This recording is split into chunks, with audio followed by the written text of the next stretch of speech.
Destaques da semana entre os julgamentos do plenário do Supremo Tribunal Federal. Você sempre conferindo conosco aqui na TV Justiça. É o Plenárias que já está no ar.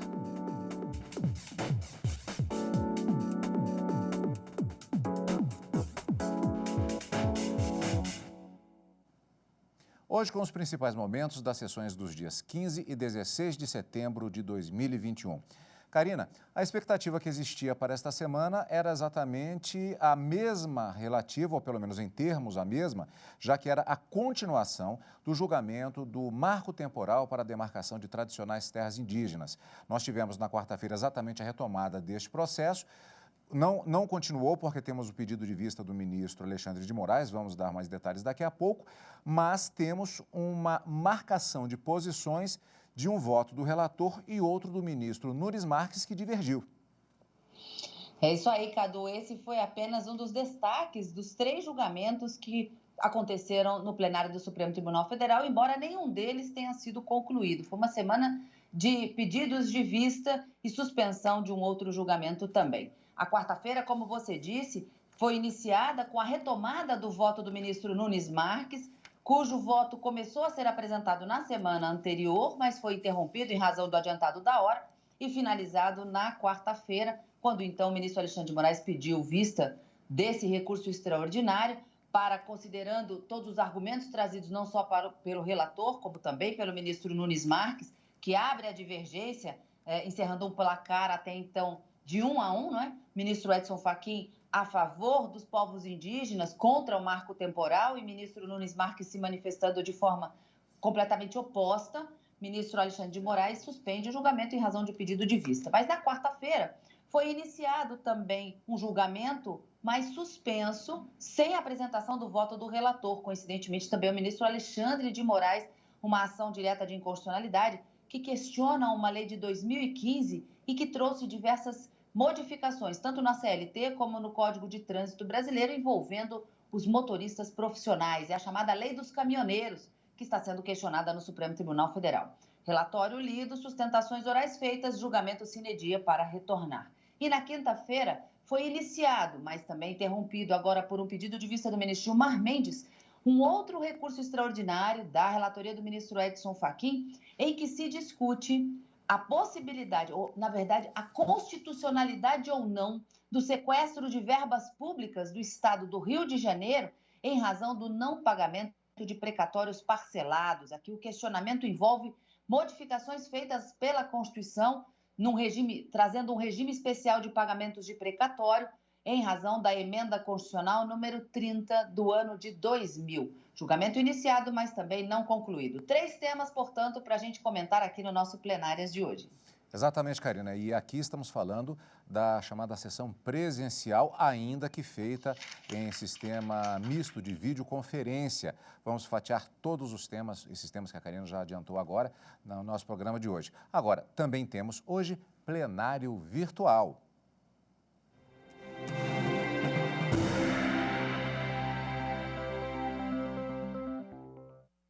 Só para lembrar, plenário virtual é exatamente a plataforma que é disponibilizada por meio digital, em que os ministros apresentam, os atos processuais, não apenas dos ministros, mas também de advogados, representantes legais, são feitos durante um determinado período de tempo. É diferente do plenário, da sessão plenária presencial por videoconferência, que acontece quartas e quintas-feiras, que você acompanha ao vivo, direto do plenário.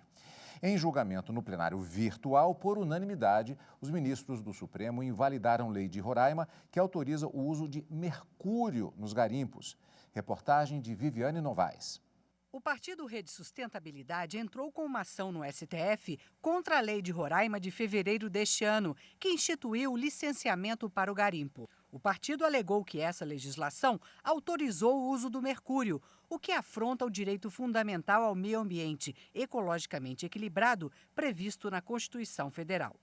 Também argumentou que a norma dispensa o estudo e o relatório de impacto ambiental, o que vai contra as regras federais que só admitem o licenciamento simplificado para as atividades de baixo impacto.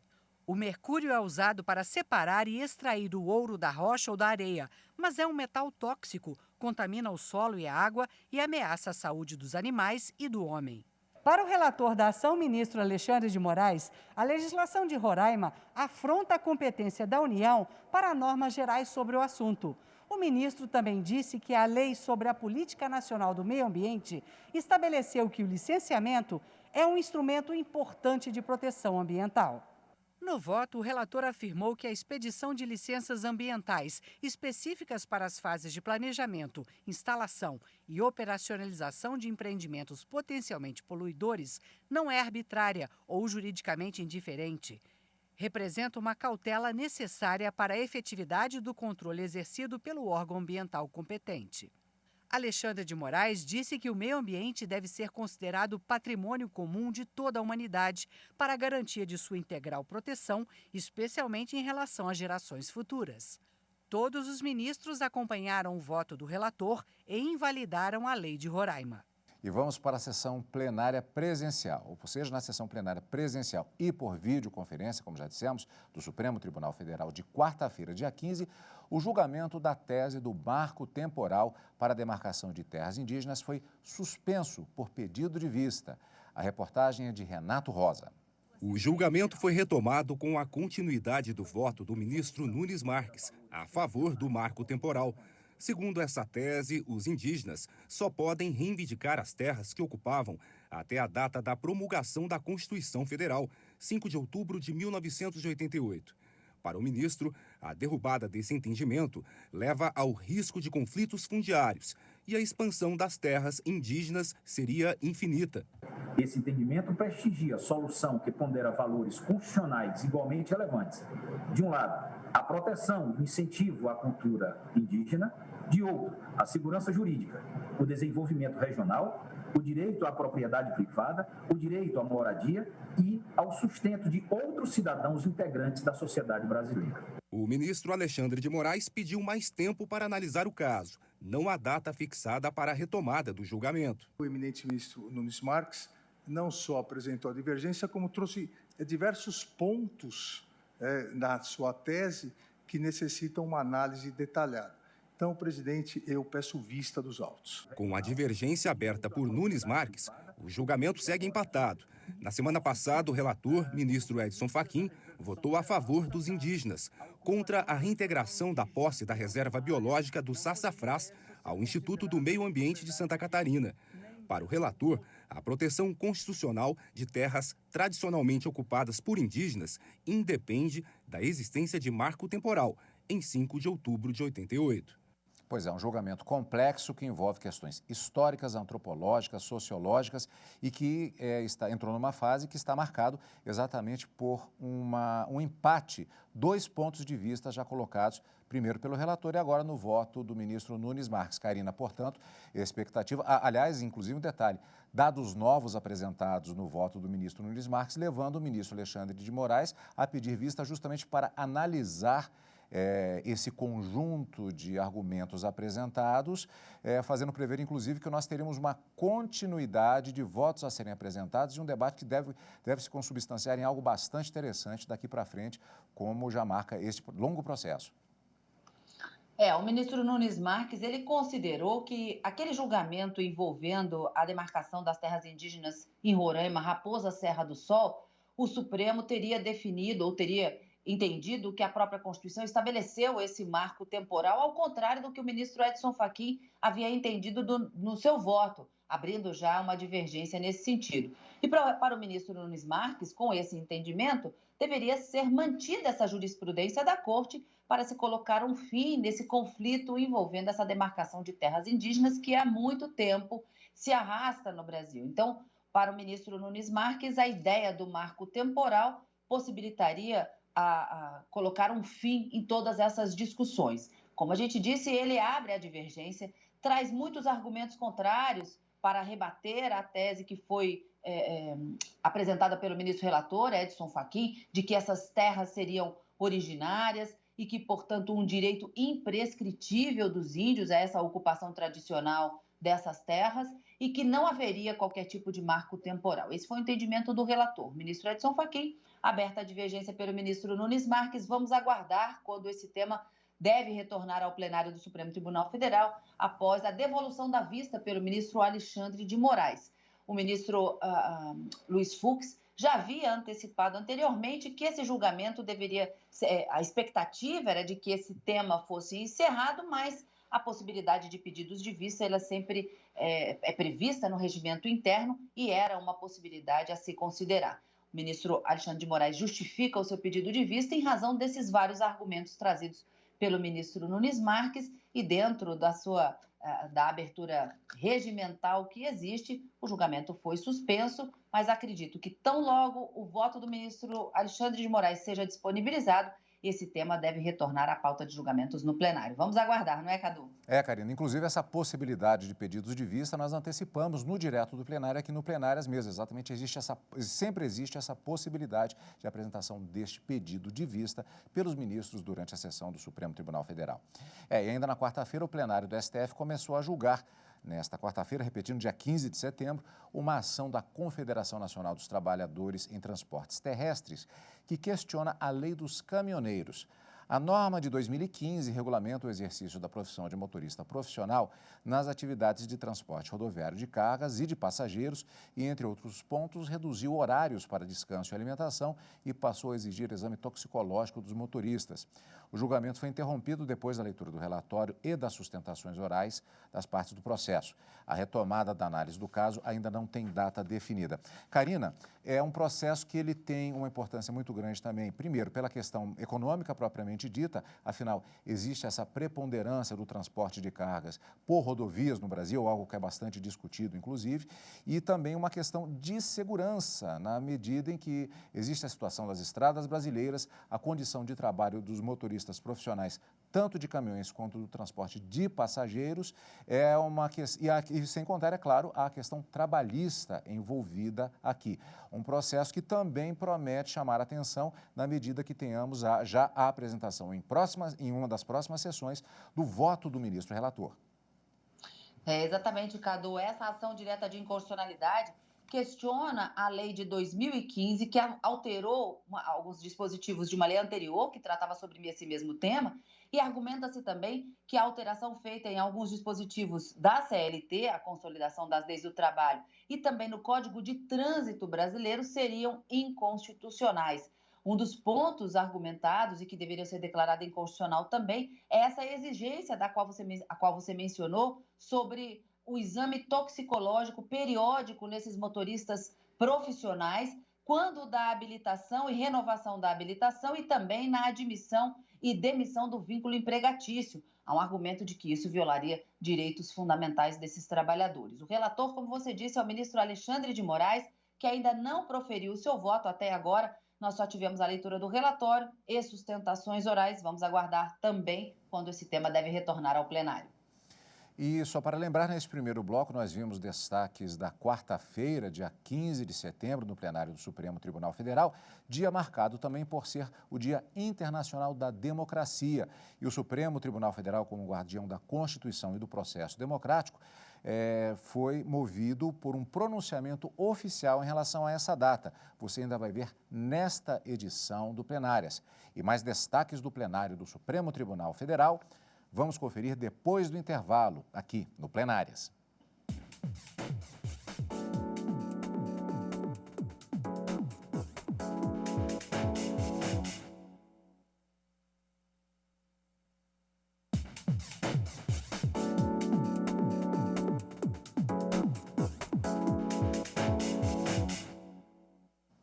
Estamos de volta a destaques da semana no plenário do Supremo Tribunal Federal.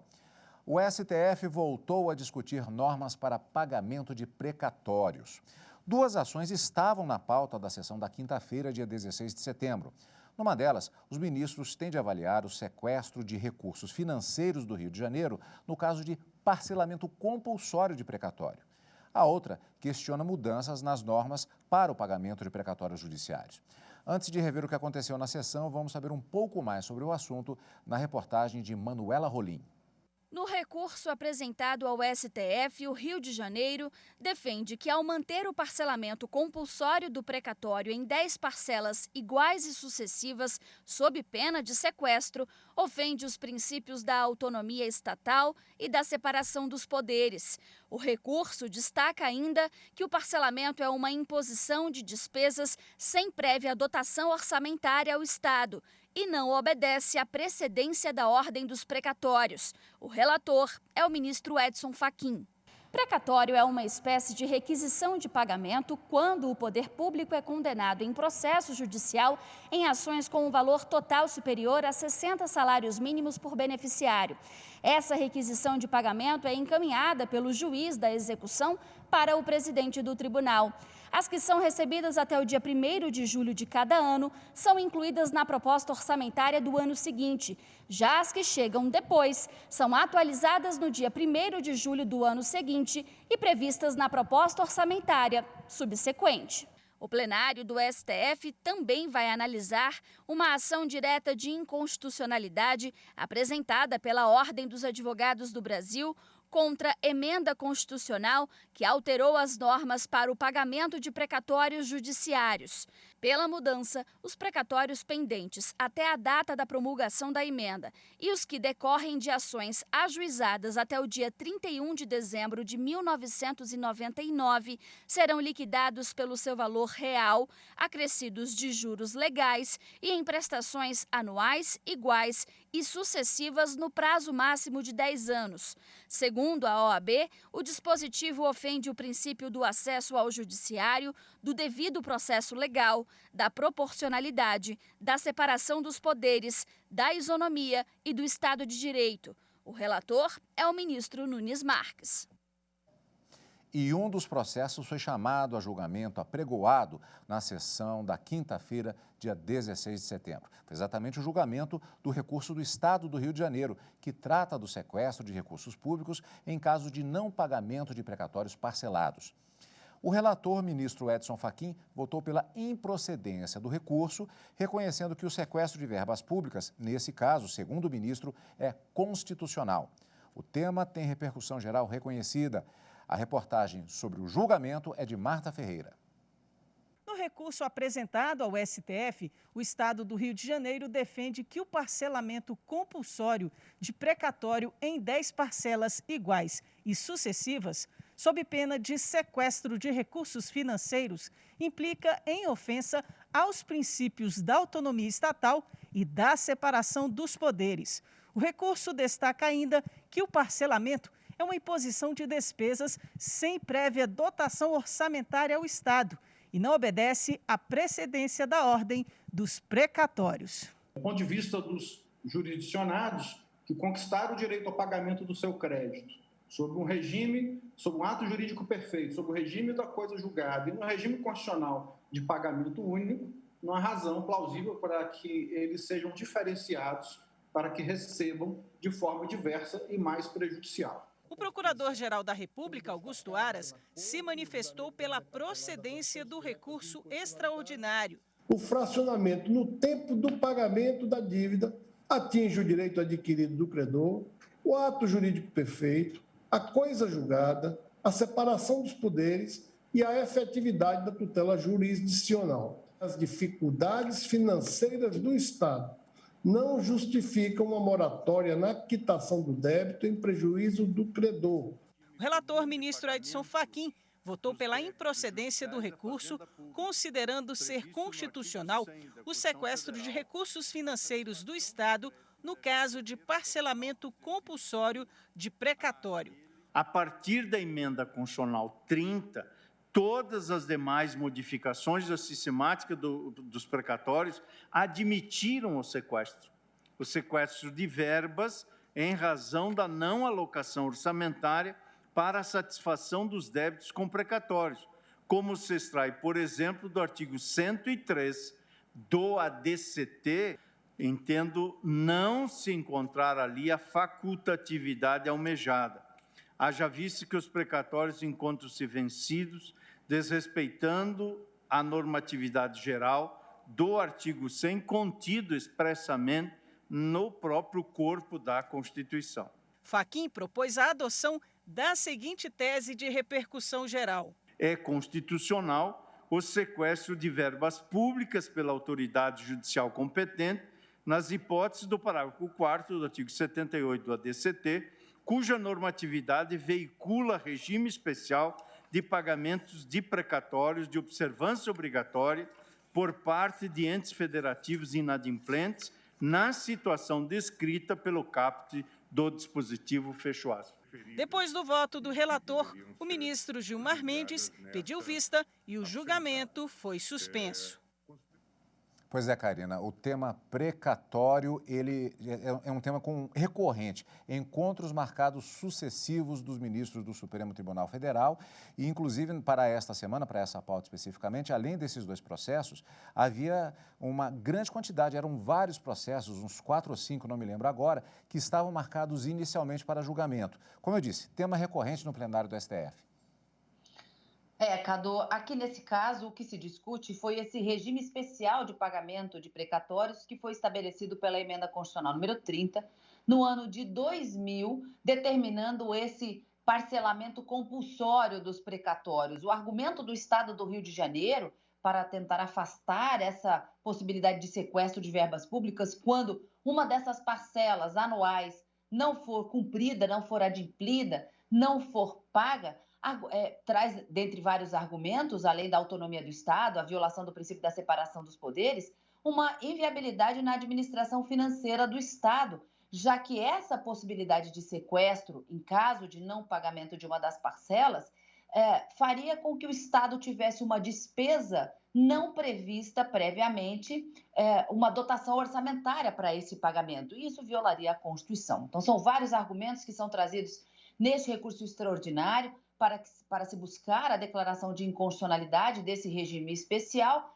mas até o momento não convenceu, pelo menos o relator, ministro Edson Fachin, que votou contra o argumento trazido pelo Estado do Rio de Janeiro para manter a constitucionalidade do regime especial deste tipo de pagamento compulsório e parcelado dos precatórios. O ministro Gilmar Mendes, como a gente disse, pediu vista do processo, vamos aguardar também mais esse caso quando retornar ao plenário. A gente vai acompanhar tudinho aqui na TV Justiça. Como você disse, Karina, foi a semana dos pedidos de vista. Faz parte do regimento, faz parte da própria legislação do processo de julgamentos, no caso especificamente do plenário do Supremo Tribunal Federal. Nós vamos voltar à sessão da quarta-feira, dia 15 de setembro. Na abertura da sessão do plenário do Supremo, a vice-presidente da Corte, ministra Rosa Weber, discursou em celebração ao Dia Internacional da Democracia, celebrado naquela data. A ministra destacou que um regime democrático não se resume a escolhas periódicas por voto secreto e livre de governantes, mas exige também o exercício constante do diálogo, da tolerância e da mútua compreensão das diferenças. Para a ministra, considerando em especial os mares revoltos em que o país tem navegado, vale a pena reafirmar a fé no regime democrático consagrado na Constituição Federal de 1988.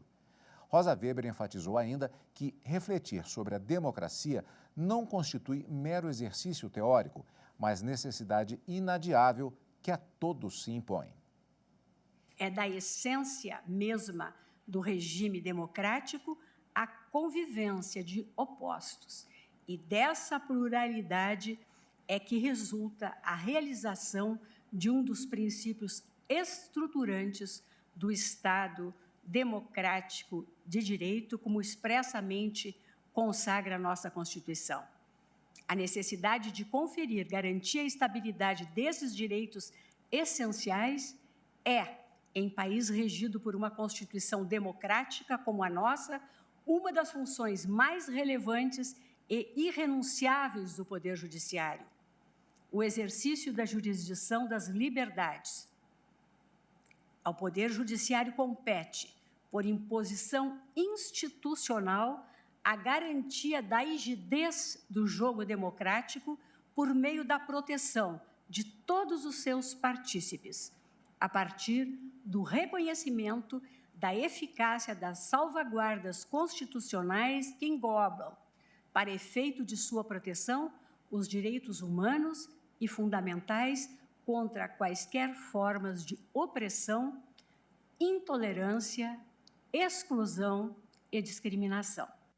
E assim nós encerramos o nosso Plenárias de hoje com os destaques da semana entre os julgamentos e acontecimentos do plenário do Supremo Tribunal Federal.